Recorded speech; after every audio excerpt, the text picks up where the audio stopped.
Sup nerds, I'm Wes. I'm Tom. And I'm Aaron. Today we're taking a look at Wave 1 for the Unlock Escape Room Adventures by Space Cowboys.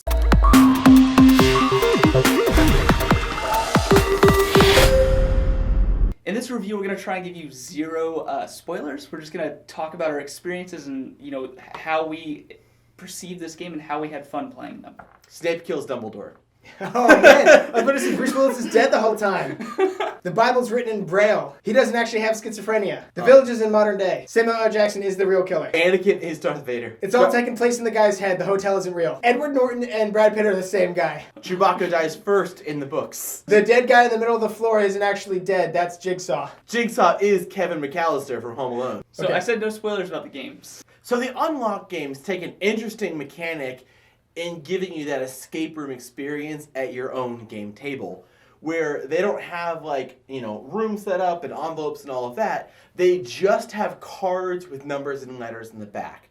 And as you go through, you get clues that lead you to a number, and if that number is in the deck, then you get that card. And you have the companion app with codes and stuff that you have that in. That also has the timer. And there's music. Adds to the theme. That does add. And there are some cards that you flip over and it's like, nope, you're wrong. That doesn't go there. Like, Negative time. I think the most novel thing they did here was making the game, it is a one-time playthrough, but you do not destroy anything. It's not legacy. You can actually hand this game off to someone else and they can play it. So you are using this one deck and you are going through it, and once you've looked at a card, that's it. You kind of burn it from the game after you've used it as fodder for unlocking something, or no spoilers here, but it's an interesting way to do that instead of having envelopes that you unseal when you get to a certain point, or things that you're tearing and ripping, drawing on. Yeah, exactly. You're not drawing on anything. You're having to, if you're doing math, you're gonna use a calculator, or you're gonna use a piece of paper on the side. It's awesome.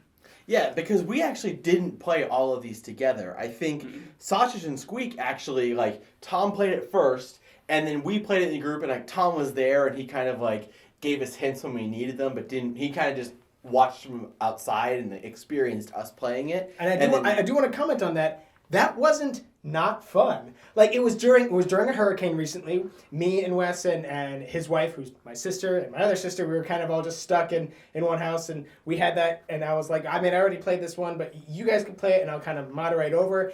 And I actually kind of had an okay time just sitting there watching and being like, I don't remember this puzzle, and then other puzzles I'm like, yeah, I do remember this puzzle, but I don't want to say anything, but I kind of want to help. And who's going to figure it out? So it was, I had nothing else to do, but it was still kind of fun. But that just goes to show, and then Aaron played it with his girlfriend, and did you guys play it with more people too? No, we just the two of us played this. Yeah.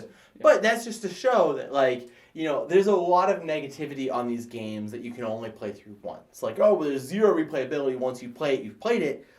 But there is a lot of replayability with different people. Well, we're talking about these escape room games. And it's kind of a little bit of a fad right now, mainly because the escape rooms in general are becoming a fad. They're becoming more popular, more are popping up.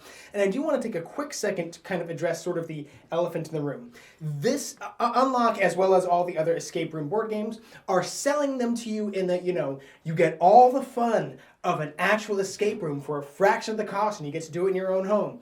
I've done actual escape rooms. And actually, Aaron, you did one also, and I remember in one of the reviews we have for a different escape room game, you had said that you had a really bad experience, right? Yeah, it was just basically, the escape room that I went to, they took a game like this and just pasted it on the wall. So it was you're paying for an escape room experience, but getting a game. It wasn't a real experience. I had way more fun playing this than any escape room that I've done so far. I almost feel like you went to a really bad one or something. And also I remember you saying you felt kind of bamboozled by the fact that you guys didn't escape and they walked out. You want to pay for more time? You're like, oh, they're just trying to get my money. I went to 2 escape rooms in Richmond that were awesome. Absolutely fantastic. Really immersive. Much more expensive, obviously. But to compare the two, you really can't. And if I were to tell you that I had the exact same experience playing Unlock as I did in a real escape room, I didn't. They are incomparable by their very nature.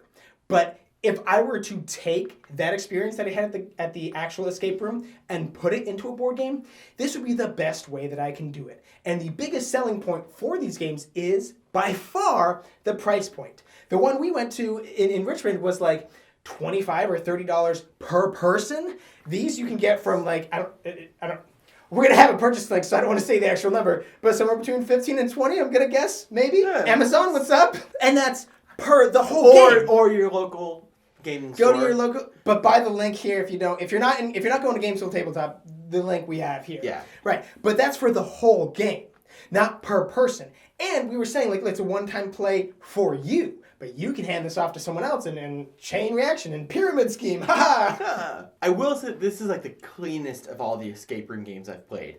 It's very concise. You're never like wondering. There's not really a lot of like fiddling and figuring things out. It's very much like if you don't have the right answer, you can't get it. Like you could go look through and be like, all right, what numbers are in here? Let's try to figure out where those numbers could show up. What can I add together to get But 82. But honestly, like, why? Like, if you're trying to like cheat your way through this game, why are you playing it? And you're on a time limit.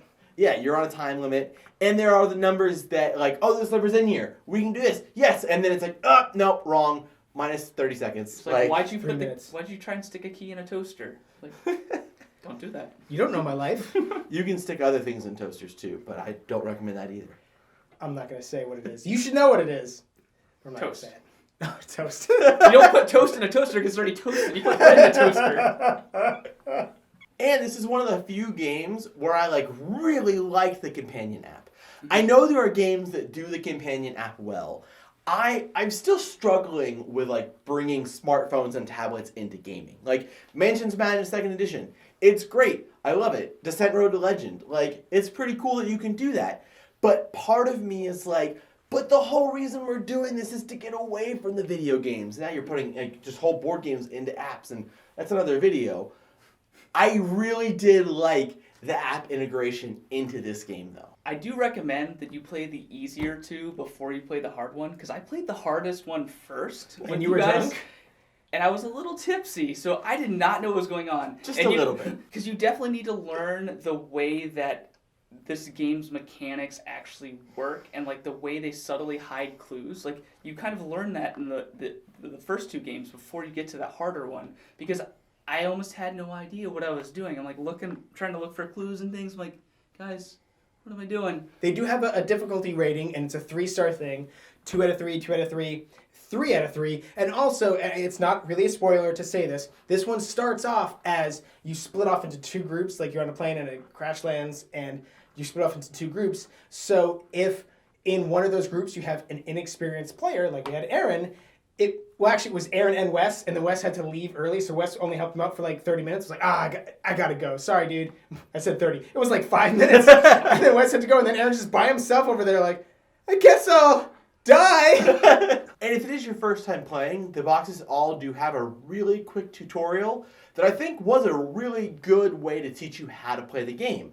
Because like you could read the rules for these, but understanding how the mechanics kind of like think, not just in theory how they work, but how the games think is really important to being successful. So definitely play the tutorial first. I don't think you need to play it like in each of them. If you played this one and then you get this one, They're all like, the same don't tutorial. do the tutorial. It's the same tutorial, yeah. Yeah, but if you're playing with a new player, that's definitely a great way to break them into the game. And I do like doing the tutorial with a new player and being like, okay, so you see these 10 cards that we use? Yeah, that was a 10-minute timer. This, and then I show them this whole deck. I'm like, this is the hour we're going to do. And they're like, oh, sure, I'll do. I really enjoy the Unlock series, and I'm totally looking forward to the next wave, and I hopefully there's more and more waves of these, because they're a lot of fun. It's an evening that I can spend either, just me and my girlfriend, or get a couple friends over, and, just really experience a game that's it. Like, you guys experience that all together, and that's a night that you guys can't really repeat besides with another game, but you're not going to repeat that game again. So it's fun, let's work together, let's, you get talking, you're like, after the game's over, you can kind of reminisce about like things that you did wrong in that game, like, oh, we shouldn't have done that, or we shouldn't have done this. Until I experience a really good escape room, I think the board game escape rooms are going to be what I play. I have to agree with Aaron that I absolutely loved Unlock. It is definitely my favorite of the escape room board games that I've played.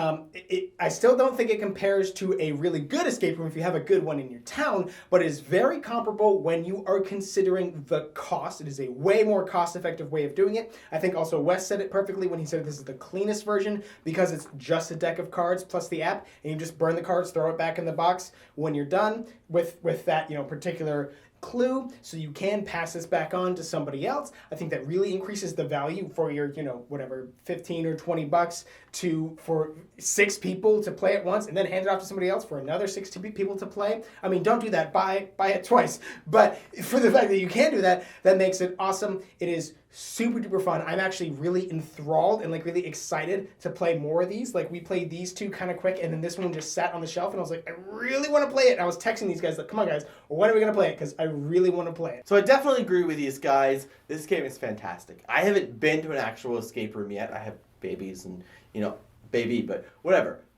This is great because you can play it at home. You can play it in a small group or a larger group. I do recommend that you try to hit the 3-person mark for playing these, and probably the 4-person mark for this one, because having teammates is so beneficial because people think differently and people focus on different things. And so clues that made perfect sense to me, somebody else at the table is I never would have thought of that. Or someone's just sitting there I really want to see I'm not going to give you the spoiler, but just thinking I want to see this, and they look and there is a clue in that thing that they're focusing on. So I think you're saying a minimum of 3 and a minimum of 4, right? There's nothing wrong with doing 6. More is great, but you should try to have a group. You could play these 2 by yourself. It could be a 1-person game. Don't do that. 2. Well, unless you want to challenge yourself. Yeah, but I think that the experience of discussing it and finding things with people is fantastic. I can definitely see it as a date night, that 2 of you get together and you do it. I think it would be better. And then you play the game.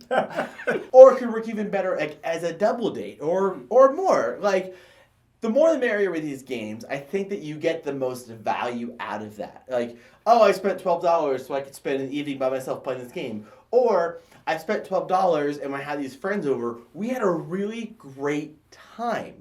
So I definitely recommend you check these games out. If you're interested, we will have a purchase link to all 3 of these in the description box down below. And while you're down there, don't forget to subscribe to our channel so you'll never be bored. Your guns are coming. Did this.